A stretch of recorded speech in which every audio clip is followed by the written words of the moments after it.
هذا القرآن يوحدنا لطريق الخير يوجهنا الله تعالى أنزله ورسول الله معلمنا هذا القرآن يوحدنا لطريق الخير يوجهنا الله تعالى أنزله ورسول الله معلمنا هذا القرآن هو الهادي لأوائلنا وأواخرنا يدعو للعلم. إن الحمد لله نحمده ونستعينه ونستغفره ونعوذ بالله من شرور أنفسنا ومن سيئات أعمالنا من يهده الله فلا مضل له ومن يضلل فلا هادي له وأشهد أن لا إله إلا الله وحده لا شريك له وأشهد أن محمدا عبده ورسوله يا أيها الذين آمنوا اتقوا الله حق تقاته ولا تموتن إلا وأنتم مسلمون يا أيها الناس اتقوا ربكم الذي خلقكم من نفس واحدة وخلق منها زوجها وبث منهما رجالا كثيرا ونساء واتقوا الله الذي تساءلون به والأرحام إن الله كان عليكم رقيبا يا أيها الذين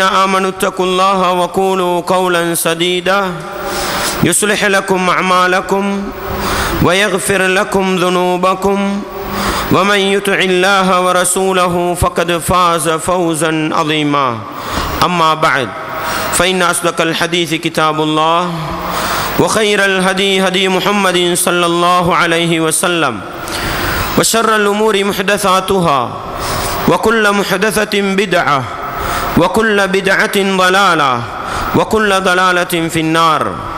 வார்த்தைகளில் சிறந்தது வல்லவன் ரஹ்மானின் வார்த்தை என்றும் நடைமுறைகளில் சிறந்தது நபிகளார் ஸல்லல்லாஹு அலைஹி வஸல்லம் அவர்களுடைய வாழ்க்கை வழிமுறை என்றும் அவர்களுடைய வாழ்க்கை வழிமுறைகளுக்கு பின்னால் மார்க்கத்தில் புதிதாக புகுத்தப்பட்டவைகள் கர்மங்களிலே மிக மோசமானவைகள் பிதஅத்துகள், எல்லா பிதஅத்துகளும் வழிகேடுகள், எல்லா வழிகேடுகளும் மனிதனை நரகத்துக்கு இட்டுச் செல்லும் என்று சொன்னவனாக இப்பிரசங்கத்தை ஆரம்பம் செய்கின்றேன்.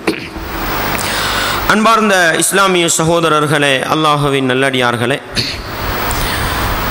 உலகத்திலே ஆங்காங்கே பல சோதனைகளும் பல அழிவுகளும் பல அனர்த்தங்களும் மனித சமூகத்தை வாட்டி கொண்டிருக்கின்ற இந்த சந்தர்ப்பத்தில் இந்த இலங்கை திருநாட்டை படைத்தவன் அல்லாஹுடைய சக்தி, படைத்தவன் அல்லாஹுடைய ஆற்றல் அப்படியே பதம் பார்த்து கொண்டிருக்கிறது என்று சொன்னால், அன்பார்ந்தவர்களே, இஸ்லாமிய உறவுகளே, இந்த கட்டம் சில நேரம் நாங்கள் அழிவுகளை சந்திக்காதவர்களாக இருக்கலாம். இந்த இலங்கை நோக்கி இருக்கின்ற இந்த அனர்த்தத்தில் எங்களுடைய இந்த ஊர், எங்களுடைய இந்த பிரதேசம் பாதுகாக்கப்பட்டிருக்கலாம். ஆனால் இலங்கையை பொறுத்தவரையில் மிகவும் சோகமாக அந்த அழிவை எதிர்நோக்கி கொண்டிருக்கின்ற இந்த சந்தர்ப்பம், சுருக்கமாக சொல்வதானால், படைத்தவன் அல்லாஹ்வுடைய சக்தியையும் படைத்தவன் அல்லாஹ்வுடைய ஆற்றலையும் புரிந்து கொள்ளுகின்ற ஒரு கட்டமாக இது எனக்கும் உங்களுக்கும் இருக்க வேண்டும் என்பதுதான். அன்பார்ந்தவர்களே, இஸ்லாமிய சகோதரர்களே, குர்ஆனிலே பலவிதமான வரலாற்று செய்திகளை பார்க்கின்றோம். ஃபிரௌனை அல்லாஹ் எப்படி அழித்தான், ஆது சமூது கூட்டத்தை அல்லாஹ் எப்படி அழித்தான், லூத் நபி அவர்களுடைய சமூகத்தை அல்லாஹ் எப்படி அழித்தான். சில குறிப்பிட்டு சொல்லப்படாத சில நிகழ்வுகள், இரவோடு இரவாக தோட்டங்கள் அழிக்கப்படுகின்றன. சபவாசிகளுடைய தோட்டம் இரவோடு இரவாக வெள்ளம் அடிக்கப்பட்டு அப்படியே அழிந்து போகின்ற காட்சிகள் குர்ஆன் சொல்லுகின்ற வரலாறுகள். அன்பார்ந்தவர்களே, சில நேரம் குர்ஆனிலே இந்த வரலாற்று செய்திகளை படிக்கின்ற பொழுதோ, படைத்தவன் அல்லாஹ்வுடைய சக்தியை பார்க்கின்ற பொழுதோ, எனக்கும் உங்களுக்கும் சில நேரம் இப்படியும் நடக்குமா என்ற ஒரு கேள்வி வரலாம். ஒரு அசரீதி சத்தம், ஒரு சமூகம் அழிந்து போகிறது. ஒரு கடுமையான காற்று, ஒரு சமூகம் மாண்டு போகிறது. கடுமையான மழை, ஒரு சமூகம் வெள்ளத்திலே மூழ்கடிக்கப்படுகிறது. இந்த செய்திகளை எல்லாம் பார்க்கிற பொழுது சில நேரம் எங்களுக்கு சந்தேகம் வந்திருக்கலாம். அன்பாண்டவர்களே, இதையெல்லாம் மீறி படைத்தவன் அல்லாஹ் என்னோடும் உங்களோடும் இரக்கமுள்ளவன் என்பதை நிரூபித்து காட்டுவதற்காக இடையிடையே ஒரு சமூகத்தை சோதிக்கின்றான். இடையிடையே சிறிய அழிவுகளை காட்டுகின்றான். ஒரு சுனாமி போன்று, போர்வையிலே அடித்த வெள்ளத்தை போன்று இலங்கையை குலுக்கி பார்த்த நிகழ்வுகள், சென்ற வருடம் கிழக்கு மாகாணமும் வடக்கும் அப்படியே வெள்ளத்தில் மூழ்கி பல இலட்சக்கணக்கான ரூபாய்கள் அழிந்து போன செய்திகள். அன்பார்ந்தவர்களே, இந்த வருடம் சாதாரணமாக சொல்வதானால் இந்த இடத்தில் இருக்கக்கூடியவர்களுடைய அனுபவத்திற்கு சிக்கிப்படாத, முடிவெடுத்தவர்களின் வரலாற்றில் பதியப்படாத ஒரு அழிவு கொழும்பு பிரதேசத்தை அடைந்திருக்கிறது என்று சொன்னால், அன்பார்ந்தவர்களே, இஸ்லாமிய உறவுகளே, சென்ற வெள்ளிக்கிழமை ஜும்மா கேட்கின்ற பொழுது பணக்காரர்களாக இருந்தவர்கள், சொந்த வீட்டிலே வசித்தவர்கள், குடும்ப உறவுகளோடு நிம்மதியாக பகல் சாப்பாட்டை சாப்பிட்டவர்கள் இந்த வெள்ளிக்கிழமை எங்கோ இருக்கிறார்கள், பதறிப்போய் இருக்கிறார்கள், குடும்ப உறவுகளை இழந்திருக்கிறார்கள். அன்பார்ந்தவர்களே, இஸ்லாமிய உறவுகளே, இதுவெல்லாம் படைத்தவன் அல்லாஹ்வுக்கு இந்த உலகத்தை அழிப்பது பெரிய ஒரு காரியமல்ல என்பதற்கு எடுத்துக்காட்டுகள். அன்பார்ந்தவர்களே, சென்ற வெள்ளிக்கிழமை அரநாயக்க மாவனல்லையில் இருக்கின்ற அரநாயக்க பிரதேசத்தில் இருக்கின்ற 2 கிராமம் சென்ற வெள்ளிக்கிழமை சந்தோஷமாக இருந்திருப்பார்கள், சென்ற வெள்ளிக்கிழமை மகிழ்ச்சியாக இருந்திருப்பார்கள். சுமாராக 4 லட்சத்துக்கும் அதிகமான மக்கள் வீட்டை இழந்து, சொத்துக்களை இழந்து, அனாதரவற்ற நிலையில் மடுவங்களில் தரித்திருக்கிறார்கள் என்று சொன்னால், அல்லாஹு அக்பர், 150 பேர் எங்கு போனார்கள்? 16 பேரின் சடலங்கள் எடுக்கப்பட்டிருக்கின்றன. 140க்கும் அதிகமானவர்களின் சடலங்களை எடுக்க வேண்டாம் என்று தடை செய்கின்ற அளவுக்கு பெரிய ஒரு அழிவு என்று சொன்னால், அன்பார்ந்தவர்களே, இஸ்லாமிய உறவுகளே, அங்கள பக்கம் கடுகண்ணாவை 6 பேரை பலிகொண்ட நிகழ்வு, 3 வீடுகள் தரைமட்டமாகி அல்லது பாதிக்கப்பட்ட நிகழ்வு எதை உணர்த்துகிறது? அன்பார்ந்தவர்களே, படைத்தவன் அல்லாஹ்வுக்கு இந்த உலகத்தை அழிப்பது சுலபமான ஒரு காரியம். கெலனி கங்கையின் சாதாரணமான நீர்மட்டம் 7 அடியை தாண்டுகிற பொழுதோ,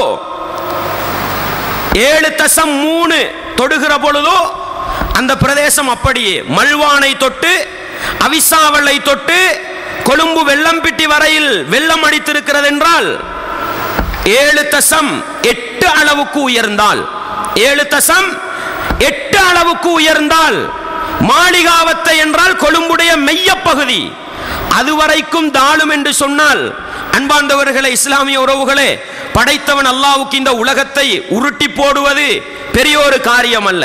ஆனால் இந்த கட்டம் நானும் நீங்களும் சிந்திக்க வேண்டிய கட்டம் என்ன தெரியுமா? ஜனவரி மாதத்திலிருந்து மே கடைசி வரைக்கும் கடுமையான சூடு, மனிதர்களுடைய நாவிலே சூட்டுக்கு விமர்சனம், அல்லாஹ்வை கொடுமைக்காரனாக விமர்சித்த காட்சிகள். அன்பார்ந்தவர்களே, எந்த அளவுக்கு என்று சொன்னால், அல்லாஹ்வுடைய அதிகாரத்தில் கையடிக்கின்ற அளவுக்கு இந்த வானிலை அறிக்கை சொல்லுபவர்கள் இருக்கிறார்கள் தானே, வானிலை அறிக்கைகளை அறிவிப்பவர்கள் எந்த அளவுக்கு சொன்னார்கள் தெரியுமா? அந்த சூடு சுமாராக ஜூன் வரைக்கும் என்ன செய்யும், போகும் என்று சொன்னார்கள். அன்பார்ந்தவர்களே, ஜூன் எங்க, மேய தாண்டல்ல. ஏன் அன்பார்ந்தவர்களே, சுமாராக போன சனிக்கிழமை அசர் தொழுகைக்கு பின்னால் பிடித்த மழை, சுமாராக மாவனல்ல, கொழும்பு, இந்த கண்டி பகுதிகளில் 3 நாள் தொடர்ந்து மழை, 3 நாள் தொடர்ந்து மழை. சனி, ஞாயிறு, திங்கட்கிழமை 8 மணி நியூஸுக்கு சூரிய எஃப்எம்ல என்ன தெரியுமா சொல்றாங்க? அடுத்த நாள் இன்னும் 24 மணித்தியாலத்துக்கு இதே மழை தொடரும் என்று சொன்னார்கள். இசாவோடு நின்றது மழை. அன்பார்ந்தவர்களே, என்ன சொல்ல வருகிறேன் தெரியுமா? வானிலை அறிக்கை ஏதோ தாளமுக்கம் என்கிறார்கள், மேலமுக்கம் என்கிறார்கள், சொல்லட்டும். ஆனால் அல்லாஹ்வுடைய அதிகாரத்தை கையில் எடுக்கிற அளவுக்கு ஒவ்வொன்றுக்கும் காரணம் சொல்ல போகக்கூடாது. கடுமையான சூடடிக்கிற நேரம் என்ன சொன்னார்கள்? வடக்கு கடல்ல இருந்து இந்தியா பகுதியிலிருந்து ஒரு காற்று, வடமேற்கு காத்தடிக்கும், அந்த காற்று அடிக்காததுதான் சூட்டுக்கு காரணம் என்றார்கள். அன்பார்ந்தவர்களே, இஸ்லாமிய உறவுகளே, இப்பொழுது அடிக்கின்ற மழைக்கு தாளமுக்கம் காரணமாம். அன்பார்ந்தவர்களே, படைத்தவன் அல்லாஹ் அவனுடைய சக்தியை காட்டுகிறான் என்ற உலகத்தில் நாத்திகர்களை தவிர்த்திருக்கின்ற எல்லா மனிதர்களும் கடவுள் கொள்கையை நம்பி இருக்கிறார்கள். நம்ம அல்லாஹ் என்று சொல்றோம், ஏதோ மனித சமூகம் கடவுள் கொள்கையை நம்பி இருக்குது. ஒரு முடிவுக்கு வரணும் தானே. நம்மட சக்தியை மீறி ஒருவன் இந்த உலகத்தை ஆட்டி படைத்துக் கொண்டிருக்கிறான். தொழில்நுட்பத்தில் உச்சகட்டத்தை அடைந்த ஜப்பான் என்ன சொன்னது? எங்களுடைய நாட்டை சுனாமி தாக்காது என்று சொன்னது. எந்த அளவுக்கு தொழில்நுட்பம் தெரியுமா? கடல் அடியிலே சின்ன ஒரு அதிர்வு அதிர்ந்து விட்டால் உடனே கடலோரத்தில் எல்லாம் படும். இந்த அளவுக்கு தொழில்நுட்பம் வளர்ச்சி அடைந்த நாடு வரலாறு காணாத அளவுக்கு என்ன சுனாமியினால் தாக்கப்பட்டது என்று சொன்னால், அன்பார்ந்தவர்களே, என்ன சொல்ல வருகிறேன் தெரியுமா? அல்லாஹ் எனக்கும் உங்களுக்கும் ஒரு செய்தியை சொல்கிறான். அல்லாஹு காலிகு குல்லி ஷை, அல்லாஹ் தான் எல்லாவற்றையும் படைக்க கூடியவன். வஹுவ அலா குல்லி ஷைஇன் வகீல், அவன் எல்லாவற்றின் மீதும் பொறுப்பு செலுத்தக்கூடியவனாக இருக்கிறான். லஹு மகாலிது சமாவாதி வல் அர்ல், வானங்கள் பூமியின் அதிகாரங்கள் திறவுகோள்கள் அல்லாஹ்விடத்தில் தான் இருக்கின்றன. வல்லதீன கஃபரு பிஆயாத்தில்லா, அல்லாஹ்வுடைய அத்தாட்சிகளை மறுக்கக்கூடியவர்கள், உலாயிக ஹுமுல் காசிரூன், அவர்கள் தான் நஷ்டவாளிகள் என்று அல்லாஹ் சொல்லிவிட்டு பின்னால் ஒரு செய்தியை சொல்றான். 39வது அத்தியாயத்தில் 65 67வது வசனங்கள் அல்லாஹ் சொல்லி காட்டுகிறான். வமா கதருல்லாஹ ஹக்க கத்ரிஹி, வமா கதருல்லாஹ ஹக்க கத்ரிஹி, அல்லாஹ்வை எந்த அமைப்பில் கண்ணியப்படுத்த வேண்டுமோ அந்த அமைப்பில் மனிதர்கள் அல்லாஹ்வை கண்ணியப்படுத்த தவறிவிட்டார்கள். எதற்கு பின்னால் இந்த செய்தியை சொல்றான் தெரியுமா? வானங்கள் பூமியின் திறவுகோள்கள் அல்லாஹ்விடத்தில் தான் இருக்கின்றன என்று சொல்லிவிட்டு அல்லாஹ் பின்னால சொல்கிறான். ஆனாலும் மனிதர்கள் அல்லாஹ்வை எப்படி கண்ணியப்படுத்த வேண்டுமோ அப்படி கண்ணியப்படுத்த தவறிவிட்டார்கள் என்று சொல்கிறான் தானே. அன்பார்ந்தவர்களே, அழிவுகளும் அனர்த்தங்களும் எங்களை வந்தடைகின்ற பொழுது படைத்தவன் அல்லாஹ் ஞாபகப்படுத்துகின்ற மனிதர்களாக நானும் நீங்களும் மாற வேண்டும். அல்லாஹ்வுடைய சக்தியை பற்றி கொஞ்சம் சிந்திக்கின்ற மனிதர்களாக மாற வேண்டும். அன்பார்ந்தவர்களே, இதைத்தான் படைத்தவன் அல்லாஹ் சொல்கிறான்.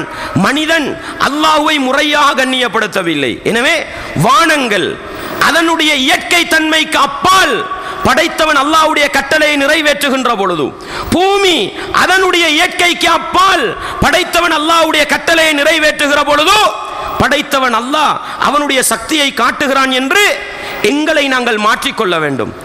எங்களை நாங்கள் அல்லாஹ்வுக்கு நெருக்கமாக்கி கொள்ள வேண்டும் என்ற ஒரு பாடத்தை நானும் நீங்களும் இந்த அனர்த்த செய்திகள் கேள்விப்படுகிற பொழுது புரிந்து கொள்ள வேண்டும். அன்பார்ந்தவர்களே, இறை நிராகரிப்பாளர்களுக்கு, மக்கத்து முஷ்ரிக்குகளுக்கு படைத்தவன் அல்லாஹ் அவனை தெளிவுபடுத்த விரும்பும் பொழுது மிக முக்கியமான சில கேள்விகளை கேட்கிறான். அதில் ஒரு கேள்வி என்ன தெரியுமா? அஃபராய்துமுல் மா அல்லதி தஷ்ரபூன், நீங்கள் குடிக்கின்ற தண்ணீரை பார்க்கின்றீர்களா?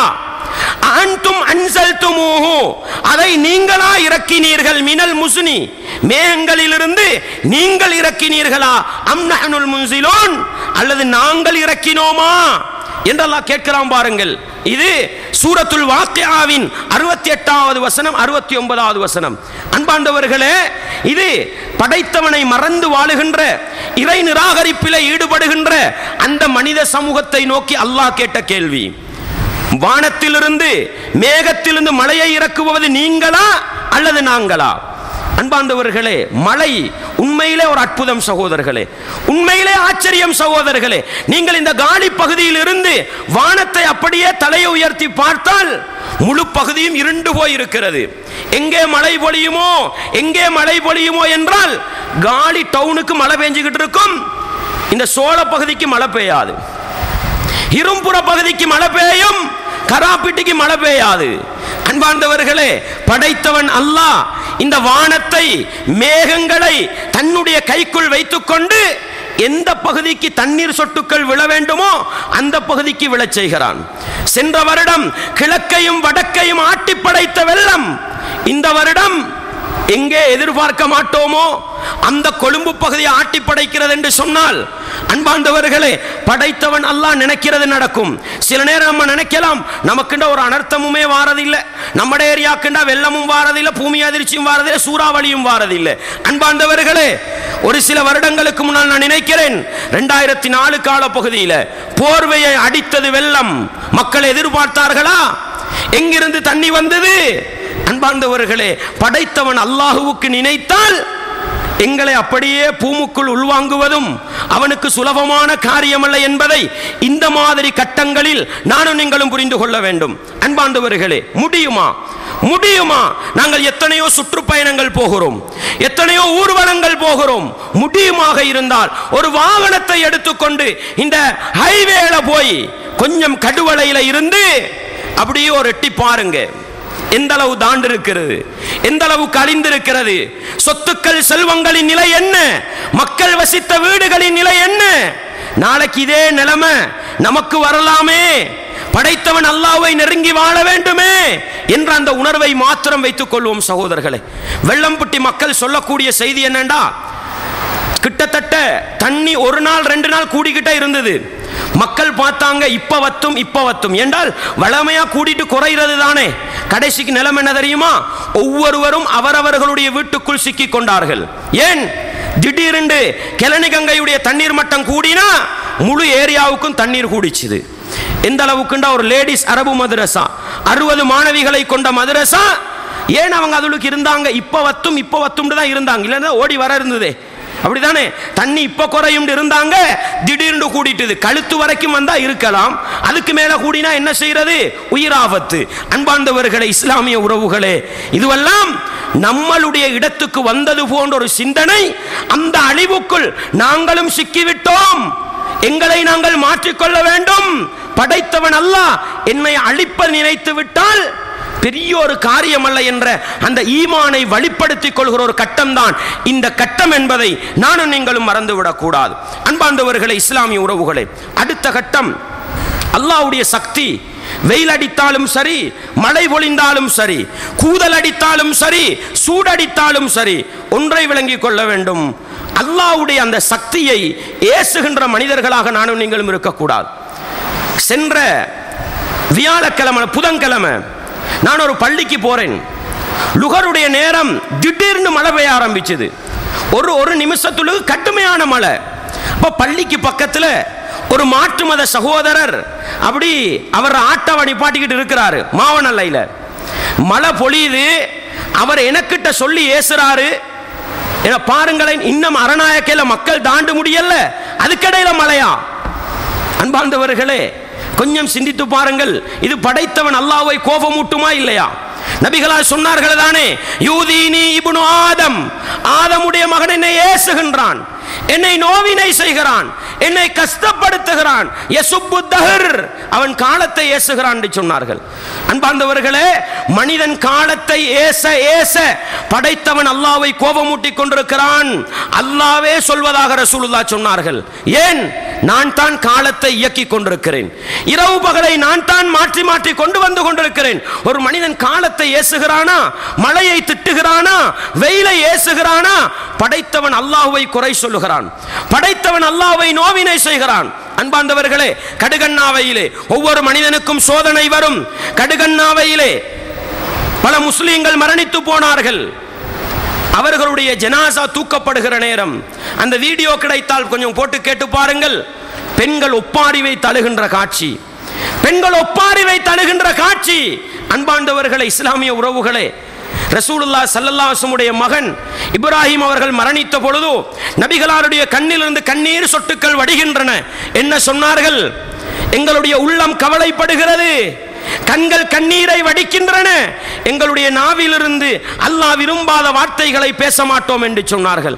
அழிவுகள் சோதனைகள் வந்தா ஒரு மனிதன் படைத்தவனை புரிந்து கொள்கிற நிலைக்கு மாற வேண்டுமே அல்லாமல் படைத்தவனை ஏசுகின்ற, படைத்தவனுடைய முடிவிலே குறை காணுகிற ஒரு நிலை நிலைமைக்கு நாங்கள் மாறக்கூடாது சகோதரர்களே. அது ஆக மோசமான ஒரு கட்டம். இன்றைக்கு ஒரு ஜனாசா விழுந்துட்டாலும், திடீர்னு ஒரு மையத்து விழுந்துட்டாலும், ஒரு புள்ள மௌத்தா போயிட்டாலும் கேட்கிறது என்ன, இத்தனை வயசாளி இருக்க கூட இவரையா மௌத்தாக்கணும்?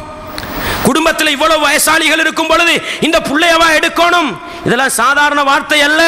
படைத்தவன் அல்லாஹ்வுடைய முடிவிலே குறை காணுகின்ற விஷயங்கள். வல் கத்ரி கைரிஹி வ ஷர்ரிஹி மினல்லாஹி தஆலா, அகீதாவுடைய அம்சங்களில் 6வது அடிப்படை, அதுல குறை காண்ற விஷயம். எனவே அன்பார்ந்தவர்களே, என்னதான் அழிவுகளை நாங்கள் சந்தித்தாலும் படைத்தவன் அல்லாஹுவை புரிந்து அல்லாஹ் எங்களுக்கு மாற்றத்தை கொண்டு வருவதற்கான ஒரு வழியை காட்டுகிறான் என்று சிந்திக்கின்ற மனிதர்களாக மாறுவோம். அல்லாஹ்வுடைய முடிவில் குறை சொல்லுகின்ற மனிதர்களாக மாறக்கூடாது. அதே போன்று சோதனைக்குள்ளான மனிதர்கள், சில நேரம் எங்களுடைய குடும்பங்கள் பாதிக்கப்பட்டிருக்கலாம், எங்களுடைய உறவுகள் பாதிக்கப்பட்டிருக்கலாம், எங்களுடைய நண்பர்கள் பாதிக்கப்பட்டிருக்கலாம். நாங்கள் எப்படி இருக்க வேண்டும்? நபிகளார் சொன்னார்கள் அல்லவா, அஜபன் லி அம்ரில் மூமின், ஒரு மூமினுடைய விஷயங்கள் அனைத்தும் ஆச்சரியமானது, அவனை தவிர வேறு யாருக்கும் அப்படி இருக்காது. அப்படித்தான் ரசூலுல்லாஹ் சொன்னாங்க. ஒரு மூமினுக்கு மாத்திரம்தான் அந்த ஸ்பெஷல் இருக்குது. எது? நலவு நடந்தாலும் சந்தோஷம், கெடுதி நடந்தாலும் பொறுமை கலந்த சந்தோஷம். நபிகளால் சொன்னார்கள் தானே. எனவே சகோதரர்களே, நாங்கள் உண்மையான மூமின்கள் என்று சொன்னால் என்ன பெரிய அழிவுகள் வந்தாலும் பொறுமை காக்க வேண்டும். அதற்கு அல்லாஹ் சுவனத்தை கூட பரிசாக தந்து விடுவான் சகோதரர்களே. அல்லாஹ் அல் குர்ஆனிலே சொல்லி காட்டுகிறான் அல்லவா, வலனபுலுவன்னக்கும் பிஷைஇம் மினல் கௌஃபி, பயத்தை கொண்டு உங்களை நாங்கள் சோதிப்போம், வல் ஜூ, பயத்தை வறுமை இந்த பசியை கொண்டு சோதிப்போம், வனக்ஸிம் மினல் அம்வாலி வல் அன்ஃபுஸி வத் ஸமராத், சொத்து செல்வங்களில் குறைத்து உயிர்களை பறித்து பல வஸ்துக்களையும் குறைத்து உங்களை நாங்கள் சோதிப்போம். வபஷிரி சாபிரின், பொறுமையாளர்களுக்கு நன்மாராயம் உண்டாகட்டும். யார் அந்த பொறுமையாளர்கள்? அல்லதீன இதா அஸாபத்துஹும் முஸீபா, அவர்களுக்கு ஒரு சோதனை வந்துவிட்டால் காலோ இன்னா லில்லாஹி வ இன்னா இலைஹி ராஜிஊன், நாங்களும் அல்லாஹ்வுக்குரியவர்கள், நாங்களும் அல்லாஹ்வின் பக்கம் தான் போகவிருக்கிறோம். இவ்வளவுதான் சகோதரர்களே. இதை மீறி நம்ம பேசக்கூடாது. ஒரு மையத்து செய்தி கேள்விப்படுதா, ஒரு அழிவு செய்தி கேள்விப்படுகிறதா, இன்னா லில்லாஹி வ இன்னா இலைஹி ராஜிஊன், நாங்களும் அல்லாஹ்வுக்குரியவங்க, நம்மளும் அவனுக்கிட்ட தான் போக இருக்கிறோம் என்று அவனுடைய சக்தியை, அவனுடைய வல்லமையை தான் ஞாபகப்படுத்த வேண்டுமே தவிர, அவர் அப்படி செஞ்சாரு அந்த நல்ல மனுஷனுக்கும் அழிவா, இவர் இப்படி செஞ்சாரு இவருக்கும் அழிவா, இதெல்லாம் பேசக்கூடாது. இது படைத்தவன் அல்லாஹ்வுடைய அதிகாரத்தில் குறை காணுகின்ற வார்த்தைகள் பொறுமை இல்லை என்பதற்கு அர்த்தம். நம்ம இன்னா லில்லாஹி வ இன்னா இலைஹி ராஜிஊன் என்று சொல்லிவிட்டு பொறுமையாளர்களாக இருப்போமாக இருந்தால் அல்லாஹ்வுடைய பரிசு என்ன தெரியுமா? உலாயிக அலைஹிம் ஸலவாத்தும் மிர் ரப்பிஹிம் வ ரஹ்மா, அந்த பொறுமைசாலிகளுக்கு தான் அல்லாஹ்விடத்திலிருந்து கருணையும் அல்லாஹ்விடத்திலிருந்து அருளும் இருக்கிறது என்று அல்லாஹ் சொல்லி காட்டுகிறான். எனவே அன்பார்ந்தவர்களே, அல்லாஹ் எங்களை சோதிக்கிறான் என்று சொன்னா ஒண்ட விளங்கிக்கங்க, எங்கட பொறுமையை டெஸ்ட் பண்றான். இவன் அல்லாஹ்வுடைய ரஹ்மத்துக்கு சொந்தக்காரனா, இவன் அல்லாஹ்வுடைய அருளுக்கு சொந்தக்காரனா என்பதை டெஸ்ட் பண்ணுகிறான் என்பதை மறந்துவிடக் கூடாது. அன்பார்ந்தவர்களே, இன்றைக்கு நீங்க கொழும்புக்கு அந்த அவிசாவள வரைக்கும் போனீங்க என்று சொன்னா இந்த எல்லா சோதனைகளையும் பார்க்கலாம். பயத்தை கொண்டு சோதனை. இன்றைக்கு கொழும்புல உள்ள மக்களுக்கு என்ன தெரியுமா பயம்? ஒவ்வொரு நிமிஷமும் பயம். கிளனி கங்கையிட மட்டம் கூடுமோ, எங்கட உடு தாளுமோ. அன்பார்ந்தவர்களே, சோதனை, பசி, அல்லாஹு அக்பர். அன்பார்ந்தவர்களே, ஒரு 50 பார்சல் சாப்பாட்டு எடுத்துக்கிட்டு போங்க, அதுக்கு கை நீட்டுறதுக்கு 5000 பேர் சகோதரர்களே. ஏன்? பசியை கொண்டு சோதனை, உயிர்களை பறித்து சோதனை, சொத்து செல்வம், அல்லாஹு அக்பர், கோடிக்கணக்கு கோடிக்கணக்கு சகோதரர்களை சொல்ல முடியாது. ஒவ்வொரு மனிதனுடைய வீட்டில் இருக்கின்ற சாதாரணமான பொருள்ல இருந்து அப்படி என்ன செஞ்சிருக்கும்? தண்ணி பட்டா உங்களுக்கு தெரியும், உடுப்புண்டா கழுவி பாவிக்கலாம், மெத்தைய கூட கழுவி பாவிக்கலாமா, தலவாணிய கூட கழுவி பாவிக்கலாமா. இன்னைக்கு நோமலா ஒரு மெத்தையிட விலை 12,000 13,000 போகுது என்று சொன்னா கணக்கு போட்டு பாருங்களேன். ஃப்ரிட்ஜ் இருந்த வீடு என்ன, ரைஸ் குக்கர் இருந்த வீடு என்ன, அல்லாஹு அக்பர், ஒவ்வொரு ஹீட்டர் ஜொக்குல இருந்து சேதமாகி இருக்கும். சும்மா கணக்கு போடுங்க. அல்லாஹ் சொல்கிறான், சொத்துக்களை இழக்கச் செய்து நாங்கள் சோதிப்போம். சமராத், சமராத்ன்றது பல வஸ்துக்களுக்கு நான் சொல்றது, மனிதனுக்கு பயனளிக்கக்கூடிய அனைத்துக்கும் சொல்லலாம் சகோதரர்களே. கொஞ்சம் போய் அப்படி எட்டி பார்த்தால் இந்த வசனத்தை கண்கூடாக பார்க்கலாம், இந்த வசனத்தை கண்கூடாக பார்க்கலாம். பல ஃபேக்டரிகள், பல கம்பெனிகள். அல்லாஹு அக்பர். அன்பாண்டவர்களே, நம்மட வேலை இன்னா லில்லாஹி வ இன்னா இலைஹி ராஜிஊன். அல்லாஹும்ம அஜுர்னி ஃபீ முஸீபத்தி, இறைவா எனக்கு அளித்த இந்த சோதனைக்கு நீ கூலியை தந்துடு, வ அஹ்லிஃப் லீ கைரம் மின்ஹா, இதை விட சிறந்ததை தந்துடு. நம்ம வாய மூடிக்கிட்டு இருக்க வேண்டியதான் சகோதரர்களே. படைத்தவன் அல்லாஹ்வுடைய அருளும் படைத்தவன் அல்லாஹ்வுடைய ரஹ்மத்தும் எங்களை நோக்கி வரும் என்பதை நானும் நீங்களும் மறந்துவிடக் கூடாது. அன்பாண்டவர்களே, என்ன பெரிய சோதனை வந்தாலும் சுருக்கமாக நான் சொல்கிறேன், காரணம் தேட போகாதீங்க. அவன் காஃபிர்கள், அல்லாஹ் சொல்லி போனான், வல்லதீன கஃபரு பி ஆயாத்தில்லா, அல்லாஹ்வுடைய அத்தாட்சிகளை மறுப்பவர்கள், உலாயிக ஹுமுல் காசிரூன், அவங்க காரணம் சொல்லியே வீணா போயிடுவாங்க. விளங்குதா? நம்ம சொல்லும் அல்லாஹ் அவன் சக்தியை காட்டுறான், அல்லாஹ் அவன் சக்தியை காட்டுறான். இதை மட்டும் விளங்கிக் கொள்வோம் சகோதரர்களே. இதுக்கு மீறி ஒரு மூமின் அழிவுகளுக்கு காரணம் தேடிக்கொண்டு அல்லாஹ்வுடைய சக்தியை குறைச்சி மதிப்பிடுற அளவுக்கு போயிட மாட்டான். எனவே என்ன பெரிய அழிவு வந்தாலும் அல்லாஹ்வுடைய சக்தி விளங்குதப்பா, நம்ம எங்களை மாத்தணும். இன்றைக்கு கொழும்பா, நேத்து அங்கேயா, நாளைக்கு எங்கட ஊருன்றது என்ன செஞ்சிடக்கூடாது, மறந்துடக்கூடாது. நேபாளம் சென்ற வருடங்களுக்கு முன் வருடம் நேபாளம் வரலாறு காணாத ஒரு பூமி அதிர்ச்சியை கண்டது. அன்பார்ந்தவர்களே, மத்திய கிழக்கு நாடுகளில் வேலை செய்யறவங்களுக்கு தெரியும், நேபாள மக்களோட கதைச்சா என்ன சொல்லுவாங்களாம், எங்களுக்கு அழிவு வாரதில்லை, எங்கட நாட்டுக்கு வெள்ளமும் இல்லை பூமி அதிர்ச்சியும் இல்லைன்னு வாங்கலாம். வரலாறு காணாத ஒரு அடியை கொடுத்தான் சகோதரர்களே. எனவே அடுத்தவனுக்கு வந்த சோதனையை வைத்து நம்ம திருப்தி அடையாம படைத்தவன் அல்லாஹ் எங்களையும் சோதிக்கலாம் என்கின்ற ஒரு நிலைக்கு நானும் நீங்களும் போக வேண்டும் என்ற ஒரு பாடத்தை நானும் நீங்களும் மறந்துவிடக்கூடாது. அன்பார்ந்தவர்களே, இன்னொரு செய்தி மிக முக்கியமானது. அல்லாஹ் அழிவுக்கான ஒரு சில காரணங்களை அவனாக சொல்லி தருகிறான். இந்த தாளமுக்கமா அல்லது மேலமுக்கமா, வடபயிற்சி காற்றா, தென்மேற்கு காற்றா, இதெல்லாம் மனுஷன் கண்டுபிடிச்சது. அல்லாஹ் அழிவுகளுக்கான ஒரு சில காரணங்களை சொல்கிறான். அது எங்கள்கிட்ட வராம பார்த்துக்கொள்ளணும். பாவங்கள், பாவங்கள் மிக கவனமாக இருக்க வேண்டிய இடம். அல்லாஹ் சொல்லி காட்டுகிறான், யம்ஹகுல்லாஹு ரிபா வ யுர்பி ஸதகாத், அல்லாஹ் வட்டியை அழிப்பான், சதகாக்களை வளர்ப்பான். அன்பார்ந்தவர்களே, இன்றைக்கு நம்மளை அறியாம நம்மட வீட்டுக்கு வட்டி முளைக்குது தெரியுமா? நம்மளை வட்டியில கொண்டு போய் போடுறதுக்கு எப்படி எப்படியெல்லாம் பிசினஸ் கண்டுபிடிக்கிறான் தெரியுமா? ஒரு 2 வருஷத்துக்கு முன்னால சகோதரர்களே, இந்த பையு தக்சீத் என்ன சொல்லுவாங்க, தவணையின் அடிப்படையில் பிசினஸ் பண்றது இஸ்லாம் அதை அனுமதிச்சிருக்குது, தாராளமா செய்யலாம். ஆனால் கடன் சம்பந்தப்படுகிறது என்பதற்காக ஒரு தொகையை அதிகரிப்பு செய்வானாக இருந்தால் அதுல நானும் நீங்கள் மிச்சம் கவனமாக இருக்க வேண்டும். முஸ்லிம்கள் இதை விட்டு ஒதுங்குறாங்களா? இப்ப என்ன தெரியுமா வந்தான், பொருளுக்கு ஒரு விலை அடிக்கிறது, கடன் கேட்டால் அதெல்லாம் சேர்த்து ஒரு விலை அடிச்சு வைக்கிறது. உதாரணமா 40,000 பொருளுக்கு 50,000 விலைய போடுறது. கேசு தந்தா 40 கிடைக்கும், கடனுக்கு எடுத்தா இந்த போட்டிருக்கிற விலைக்கு கிடைக்கும். அந்த அளவுக்கு எங்களை ஏமாத்த வாரான். யூத நசாராக்களுடைய பழக்கம் என்ன தெரியுமா? ரசூலுல்லாஹ் சொன்னாங்க, யூதர்கள் அழிக்கப்பட்டதற்கு காரணமே கொழுப்பு ஹராம் என்று அல்லாஹ் சொன்னான், இவர்கள் கொழுப்பை உருக்கி எண்ணெயாக வித்தார்கள். அன்பார்ந்தவர்கள், எங்களை வட்டியுலுக்கு போறதுல மிச்சம் கவனமா இருக்கிறான் சகோதரர்கள். இன்றைக்கு சிந்தித்து பாருங்கள், எத்தனை பேருடைய வீட்டு ஒப்பினைகள் வட்டிக்கு அடகு வைக்கப்பட்டிருக்கிறது, எத்தனை பேருடைய நகைகள் சொத்துக்கள் வட்டிக்கு அடகு வைக்கப்படும். கொஞ்சம் சிந்தித்து பாருங்கள் சகோதரர்கள், இப்படி ஏராளமான பாவங்கள். ரசூலுல்லாஹ் சொன்னாங்க பாருங்க, மறுமை நாளுடைய அடையாளமாக சொன்னார்கள், லயகூனன்ன மின் உம்மத்தி அக்வாமுன், என்னுடைய உம்மத்திலே சில கூட்டங்கள் வருவார்கள், யஸ்ஸஹில்லூனல் ஹிர வல் ஹரீர வல் ஹம்ர வல் மஆசிஃப், அவர்கள் பட்டாடையை ஹலாலாக்குவார்கள் ஆண்களுக்கு, விபச்சாரத்தை ஹலாலாக்கிக் கொள்வார்கள், மதுபானத்தை ஹலாலாக்கிக் கொள்வார்கள், மியூசிக் கருவிகளையும் என்ன செய்வார்கள், ஹலாலாக்கிக் கொள்வார்கள் என்று சொல்லி போடுற ரசூலுல்லாஹ் சொன்னாங்க, வல யன்ஸிலன்ன அக்வாமுன் இலா ஜம்பி அலமின் யரூஹு அலைஹிம் பிசாரிஹத்தின் லஹும் யஅதீஹிம் யஅனி அல் ஃபக்ர் லிஹாஜத்தின். ரசூலுல்லாஹ் சொல்றாங்க, ஒரு காலம் வரும், அந்த காலத்தில் மனிதர்கள் என்ன செய்வாங்க, ஆட்டு மந்தைகள் எடுத்துக்கொண்டு மேய்க்கிறதுக்கு போவாங்க. போற நேரம் மனிதர்களுக்கு பஞ்சங்களும் வறுமைகளும் வரும். மக்கள் வந்து கேட்பாங்க, தாங்கப்பா தாங்கப்பான்னு கேட்டா யாரும் கொடுக்க மாட்டாங்க, நாளைக்கு வாங்க நாளைக்கு வாங்கன்னு சொல்லுவாங்க. ஃபயுபீதுஹுமுல்லாஹ், இரவோடு இரவா அல்லாஹ் அடிச்சு போடுவான்னு சொன்னாங்க. இது புகாரில 5590வது செய்தி. இன்னைக்கு யார்ட்டையாலும் போய் கடன் கேட்கலுமா? நான் கேட்கிறேன், பேங்க் வாசலை திறந்து வச்சிருக்கிறான், போ. முஸ்லீம்கள் கடன் கொடுக்க ரெடி இல்லைன்ற அளவுக்கு நம்மட நிலைமை இருக்குது, கஷ்டத்தை போக்க ரெடி இல்லைன்ற நிலைமை இருக்குது.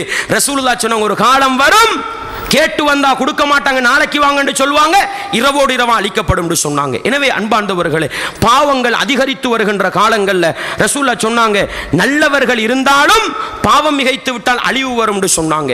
எனவே பாவங்கள் அதிகரித்து போற காலத்தில் நம்ம வாய்மூடி மௌனியாக இருக்காம பிரச்சாரம் செய்து பாவங்களை குறைப்பதற்கு எங்களான முயற்சிகளை செய்து பாவங்களை விட்டு விடுபடுவோமாக இருந்தால் வருகின்ற அழிவுல நம்ம மாட்டிக்கண்டாலும் நம்மட கடைசி முடிவு நல்லதா இருக்கும். வட்டியோடு வாழ்ந்து, பாவத்தோடு வாழ்ந்து, ஹராத்தோடு வாழ்ந்து கடைசி முடிவு மோசமாக இருக்கும்டா அல்லாஹ் பாதுகாக்கணும். எனவே அன்பார்ந்தவர்களே, அழிவுகளுக்கு மிக முக்கிய காரணம் இந்த விஞ்ஞானிகளும் ஆய்வாளர்களும் சொல்வதெல்லாம் ஒரு பக்கம் பாவங்கள், மனிதன் செய்கின்ற தீமைகள் காரணம் என்பதை நானும் நீங்களும் மறந்து விடாமல் பாவங்களை விட்டு விடுபட்டு அல்லாஹ்வுடைய சக்தி, அல்லாஹ்வுடைய ஆற்றல்களை நம்பி வாழுகின்ற நல்ல மனிதர்களாக வாழ்ந்து மரணிக்க நானும் நீங்களும் முயற்சிப்போம். வா ஆகிரு தஅவானா அனில் ஹம்துலில்லாஹி ரப்பில் ஆலமீன்.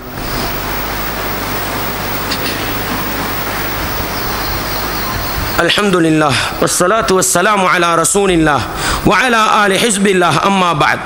அன்பார்ந்த இஸ்லாமிய சகோதரர்களே, அல்லாஹுவின் நல்லடியார்களே, பாதிக்கப்பட்ட மக்கள் பாதிக்கப்பட்டிருக்கிறார்கள். சில நேரம் எங்களுக்கு தெரியாமல் இருக்கலாம். நீங்கள் முடியுமானால் கொழும்பு, அவிசாவல்ல போன்ற பகுதிகளுக்கு போய் ஒரு பார்வை பார்த்து விட்டு வாருங்கள். மக்கள் எவ்வளவு பாதிக்கப்பட்டிருக்கிறார்கள். எங்களுக்கெல்லாம் வசதியை தந்திருக்கிறானா, வாய்ப்புகளை தந்திருக்கிறானா, முடியுமான அளவுக்கு ஒரு சகோதரனுக்காவது என்ன செய்வோம், எங்களால் முடிந்த உதவிகளை செய்வோம். ரசூலுல்லாஹ் ஸல்லல்லாஹு அலைஹி வஸல்லம் காலம் ஒரு கூட்டம் பள்ளிக்கு வாராங்க. வறுமையின் தோற்றம் அப்படியே விளங்குது, பஞ்சத்தின் தோற்றம் அப்படியே விளங்குது. முலருடைய கூட்டம் ரசூலுல்லாஹ் சொன்னாங்க. ரசூலுல்லாஹ்க்கு இந்த கூட்டத்தை பார்த்த உடனே முகத்துடைய நிறமெல்லாம் மாறிட்டது, கண்ணெல்லாம் சுகத்து போயிட்டது. உடனே ரசூலுல்லாஹ் என்ன தெரியுமா செஞ்சாங்க, வீட்டுக்கு போய் திரும்பி வந்தாங்க. பிலால் ரலியல்லாஹு பாங்கு சொல்ல சொன்னாங்க. சொல்லி போட்டு தொழுகையை நடாத்தி போட்டு மிம்பருக்கு மேலே ஏறி, யா அய்யுஹன் நாஸ், மனித சமூகமே, இத்தகு ரப்பக்கும், உங்களுடைய ரப்பை பயந்து கொள்ளுங்கள் என்ற வசனத்தை ஓதிவிட்டு சூரத்து நிசாவுடைய முதலாவது வசனம், அதுக்கு பின்னால ரசூல் ஓதினாங்க, வத்தகுல்லா யா அய்யுஹல்லதீன ஆமனு தகுல்லா, ஈமான் கொண்டவர்களே நீங்கள் அல்லாஹ்வை பயந்து கொள்ளுங்கள். வல் தன்துர் நஃப்சுன் மா கத்தமத் லிகதின், ஒவ்வொரு ஆத்மாவும் மறுமைக்காக எதை முற்படுத்தி வைத்திருக்கிறது என்று சிந்தித்து பார்க்கட்டும் என்று சொன்னார்கள். எனவே அன்பார்ந்தவர்களே, இந்த ஒரு அறிவுரையை கேட்ட சஹாபாக்கள் அள்ளி கொடுத்தார்கள். வசதி குறைவாக இருந்தாலும் அள்ளி கொடுத்தார்கள் சகோதரர்களே, அள்ளி கொடுத்தார்கள். எனவே இது போன்ற கட்டங்கள், நாங்கள் அல்லாஹ்வுக்கு நெருக்கமானவர்கள், நாங்கள் அல்லாஹ்வுக்கு சொந்தக்காரர்கள், நாங்கள் ஈமானுக்கு சொந்தக்காரர்கள் என்பதை காட்டும் முகமாக மறுமைக்கு ஏதாவது ஒன்றை கொடுத்து வைக்க நானும் நீங்கள் முன் வர வேண்டும். நபிகளா சொன்னார்கள் அல்லவா, இத்தகுன்னார் வலவ் பிஷிக்கி தம்ரா என்று சொன்னார்கள். ஒரு ஈத்தம்பழத்தின் துண்டை கொடுத்தாவது, ஒரு ஈத்தம்பழத்தின் துண்டை கொடுத்தாவது நீங்கள் நரகத்தை தவிர்த்து கொள்ளுங்கள், பயந்து கொள்ளுங்கள் என்று சொன்னார்கள். எனவே அன்பாண்டவர்களே, பாதிக்கப்பட்ட சமூகத்தை எடுத்துச் சொல்ல நேரம் கொடுக்காத சகோதரர்கள், கண்ணால் போய் பாருங்கள். உங்களால் முடிந்த உதவிகளை செய்து எங்களுடைய உறவுகளும் சரி, மனிதர்கள் என்ற அடிப்படையில் மாற்று மதத்தவர்களும் சரி, அவர்களுடைய வாழ்க்கைக்கான ஒரு வழியை நானும் நீங்களும் ஏற்படுத்தி கொடுக்க பழக வேண்டும் சகோதரர்களே. எனவே இந்த அடிப்படைகளை, இது போன்ற சோதனைகள், இது போன்ற பிரச்சனைகள், இது போன்ற அழிவுகள் வரும் பொழுது நானும் நீங்களும் கையாள வேண்டியிருக்கிறது. நபிகளார் ஸல்லல்லாஹு அலைஹி வஸல்லம் காலத்தில் 7 நாட்கள் தொடர்ந்து மழை பெய்ந்தது, கடுமையான வறட்சி. ஒரு மனிதர் நபிகளார் மிம்பரில் இருக்கும் பொழுதே வந்து சொன்னாங்க, அல்லாஹ்வின் தூதரே, கடுமையான வறட்சியாக இருக்கிறது, துஆ செய்யுங்கள். நபிகளார் அல்லாஹும்ம அகிஸ்னா, அல்லாஹும்ம அகிஸ்னா துஆ கேட்டார்கள். இறைவா மழையை தருவாயாக, அல்லாஹும்ம ஸய்யிபன் நாஃபிஆ. ரசூலுல்லாஹ் பயனுள்ள மழையை கேட்டு அல்லாஹ்ட்ட மிம்பர் மேடையில இருந்து துஆ செஞ்சாங்க. அல்லாஹும்ம அஸ்கினா, பல மாதிரி அறிவிப்புகளை வந்திருக்குது, இறைவா எங்களுக்கு தண்ணியை தாண்டு ரசூலுல்லாஹ் கேட்டாங்க. மழை கொட்டியது, 7 நாட்கள் கடுமையான மழை. அடுத்த வெள்ளிக்கிழமை ரசூலுல்லாஹ் மிம்பருக்கு மேல இருக்கிறாங்க. மனிதர் ஓடோடி வருகிறார், வந்து சொல்கிறார், அல்லாஹ்வின் தூதரே மழை அதிகரித்து விட்டது, மழை அதிகரித்து விட்டது, மழையை நிறுத்துவதற்கு அல்லாஹ்விடத்திலே துஆ செய்யுங்கள். ரசூலுல்லாஹ் ஸல்லல்லாஹு அலைஹி வஸல்லம் அவங்க மழையை கேட்டாங்க. ஆனா மழையை நிப்பாட்டும் பொழுது மழை வேணாம்னு கேட்கல, மழையை தராதே என்று கேட்கல. அதில் நானும் நீங்கள் மிச்சம் கவனமா இருக்கணும். எனவே சகோதரர்களே, ரசூலை எப்படி துஆ கேட்டாங்க, அல்லாஹும்ம ஹவாலைனா அலைனா அல்லாஹும்ம ஹவாலைனா, இறைவா எங்களுக்கு சுற்றுச்சூழலில் மழையை பெய்ய வைப்பாயாக. வலா அலைனா, எங்களுக்கு எதிராக பெய்ய செய்து விடாதே, எங்களுக்கு எதிராக பெய்ய செய்து விடாதே. அல்லாஹும்ம அலல் ஆகாமி வல் ஜிபாலி வல் ஆஜாமி வல் லிராபி வல் ஔதியதி வ மனாபித்தி ஷஜர் என்று நபிகளார் ஸல்லல்லாஹு அலைஹி வஸல்லம் அவர்கள் மழையை நிப்பாட்டுன்னு துஆ கேட்கல சகோதரர்களே. அந்த மழையை எங்களுக்கு பாதிப்பில்லாத விதத்தில் சுற்றுச்சூழலுக்கு ஆக்கிவிடு. மலை மேடுகளிலும் பள்ளத்தாக்குகளிலும் மர செடி கொடிகள் இருக்கின்ற இடங்களிலும் அந்த மழையை பெய்ய செய்து விடு என்று நபிகளார் துஆ கேட்டார்கள். சஹாபாக்கள் சொல்கிறார்கள், நம்ம பள்ளியை விட்டு வெளியே வாரம் சூரியனை நம்ம கண் முன்னால் அப்படி சூரியன் படுறதை கண்டோம் என்று சொன்னாங்க. அன்பார்ந்தவர்களே, இஸ்லாமிய உறவுகளே, மழை அதிகரிக்கிறதா? மழை வானம்னு கேட்காதீங்க. பயனுள்ள விதத்தில் மழையை தர சொல்லி, மக்களுக்கு பாதிப்பில்லாத இடங்களில் மழையை பெய்ய சொல்லி அல்லாஹ்ட்ட என்ன செய்வோம்? அதிகம் அதிகம் துஆ கேட்கின்ற மனிதர்களாக நானும் நீங்களும் மாறுவோம். வல்லவன் ரஹ்மான் இது போன்ற அல்லாஹுவின் சக்திகளும் அல்லாஹுவின் வல்லமைகளும் வெளிப்படுகிற கட்டம் எங்களுடைய ஈமானை பலப்படுத்திக் கொண்டு உண்மையான மூமின்களாக வாழ்ந்து உண்மையாக மூமின்களாக மரணிக்கின்ற பாக்கியத்தை எனக்கும் உங்களுக்கும் தந்தருள வேண்டும். வ ஆகிரு தஅவானா அனில் ஹம்துலில்லாஹி ரப்பில் ஆலமீன்.